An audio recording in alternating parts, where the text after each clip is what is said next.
Hey, Warrior Saints. Glad to have you beautiful people with us as we continue our conversation from yesterday.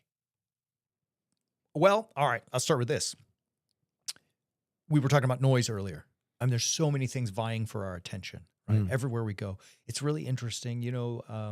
Everyone probably plays, a time waster game on their cell phones when they're, not wanting to be bored. And mine is solitaire. It's an old one. It's probably a game played more by elderly people and probably more by elderly women.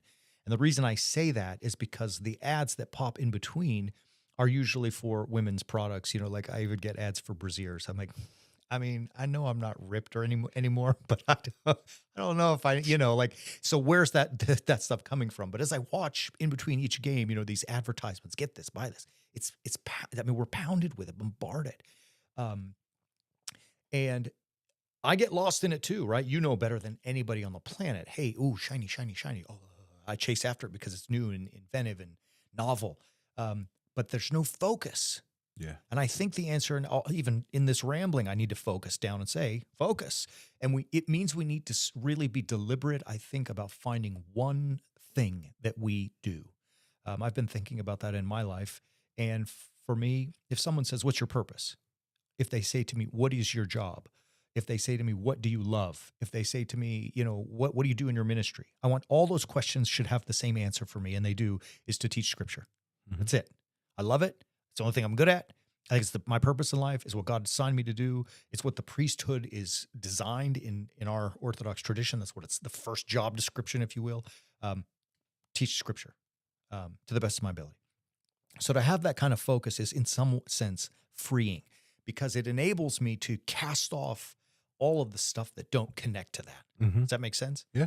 So with that kind of, what do you see, Deacon Greg, in Scripture? I know I'm sure better than I. Are there stories or tales about that focus? Oh, yeah, without question.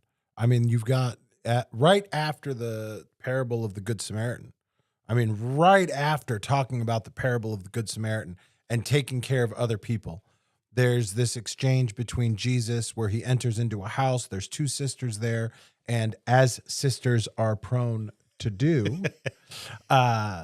they get into it with each other a little bit. And he enters into the house of Mary and Martha is putting out all the stuff that she needs to, setting the table, and she's getting frustrated because her sister's sitting at the feet of Jesus and listening. And Martha looks at him and says, Lord, do you not care that my sister has left me to serve alone? Tell her then to help me. But the Lord answers her, Martha, Martha, you are anxious and troubled about many things. One thing is needful. Mary has chosen the good portion, which shall not be taken away from her. And I think this is the clue for us about what it means. Like, first and foremost, if we're going to take up our cross daily and follow, that means that we are going to be submitting our will to the will of God, which means then we have to sit at the feet of the master ourselves. We have to be taught. We have to go seek out, get rid of all the stuff that troubles us and causes us to be anxious and all of the different things. And we need to sit at the feet of the master and be taught. And I think that means we need to go to church because that's where that starts. And then we need to go to things like Bible studies, and then we need to get out there. That's what I hear. I hear very practical things in this story of Jesus's encounter with the two sisters. Like there's very clear action steps that we are called to be taking. Yeah, totally. You see something different? No, I was just thinking about it. Mary and Martha it's a great example because he's clearly, as you said, delineating. Yes, think about this. Imagine the power of the story. Martha is serving. Mm-hmm. She's serving another, and service to other is, par excellence, God's commandments in Scripture, from the first page to the last. Everything is about other, taking care of other. And here Martha is doing that. And yet Christ says Mary has chosen the one thing that's even more, that's needful, right? And that is, as you said, to sit at the feet of the master and learn his word, which would ultimately lead Mary back into a Martha type of position to serve. I absolutely. But it was fascinating that service is so important, and yet Christ is telling Martha, go do it, but she's in the right spot. And it comes right after the parable where he is talking about Yes. taking care of the other. Yeah. It comes, I mean, literally, because we read scripture as a totality, even though we fragment it and read individual stories, it's coming and it's deliberately there right after he's telling this story about taking care of the other and being the one to do what you need to do. But then he puts that into context. If you're going to do it, you got to learn how to do it. And you got to learn how to do it by sitting at the feet of the master. Yeah.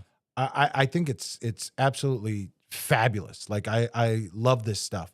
Are there, like, if we transition, some real practical steps that we can take so that we know exactly how to do that in our lives? Yeah.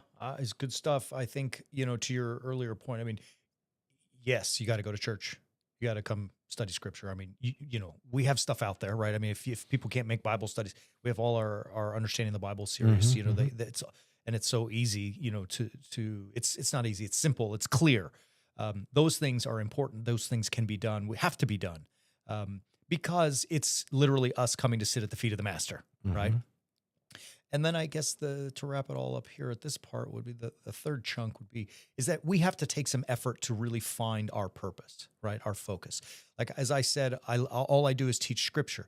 That doesn't mean I don't do my chores at home, right? I mean, I still have those things to do. I still have to come to work and earn my money to pay for my family and bread and food and earn a shelter. And you know what I'm saying? Like, those things don't go away.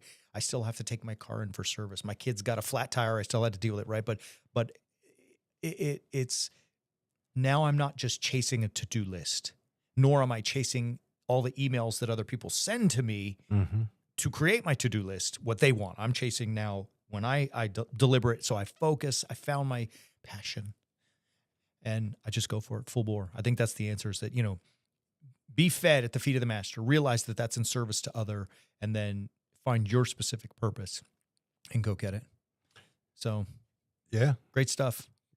Hey, Warrior Saints, thanks for joining us. To watch the next part of the episode, join us again tomorrow. And as always, keep walking on the way of the Warrior Saint.